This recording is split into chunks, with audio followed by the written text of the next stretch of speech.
Integrimi në Bashkimin Evropian dhe transformimi i Shqipërisë mbetën sfidat kryesore të vendit, kështu u shpreh kryeministri Edi Rama gjatë aktivitetit për 35 vjetorin e Partisë Socialiste në Elbasan, ku theksoi se Shqipëria ndodhet në një moment historik vendimtar. Sipas tij, vendi është më afër se kur realizimit të objektivit të anëtarësimit në Bashkimin Evropian. Sot ne jemi më pranë se kur Bashkimin Evropian. Sot ne jemi më afër se kur realizimit të një ëndre shekullore të shqiptarëve. Kryeministri tha se Shqipëria nuk duhet të humbasë më kohë dhe as mundësitë historike që janë krijuar për t'u afruar me familjen evropiane. Sot ne jemi më pranë se kur edhe një transformimi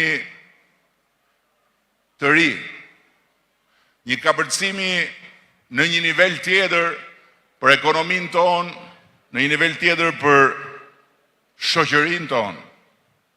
Jo vetëm fal futjes në Bashkimin Evropian, ku vendet që hynë pastaj mikpriten nga ajo familje dhe mbështeten edhe financiarisht që të fillojnë të forcohen dhe të bëhen të barabarta edhe ekonomikisht me të tjerët. Gjatë fjalës së tij, kreu i qeverisë tha se brezi aktual ka në dorë përmbushjen e amanetit të rilindasve dhe rëntimin përfundimtar të Shqipërisë drejt Europës.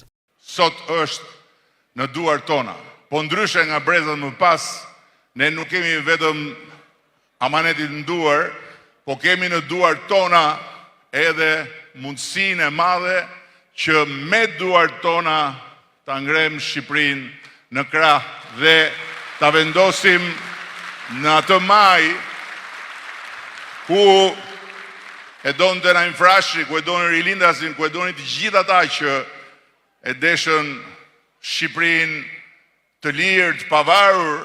Në aktivitetin për 35 vjetorin e Partisë Socialiste, Rama vlerësoi gjithashtu kontributin e anëtarëve dhe drejtuesve të kësaj force politike ndër vite. E kujtoi vështirësitë e para të pluralizmit dhe sakrificat e socialistëve në procesin e ndërtimit dhe konsolidimit të partisë.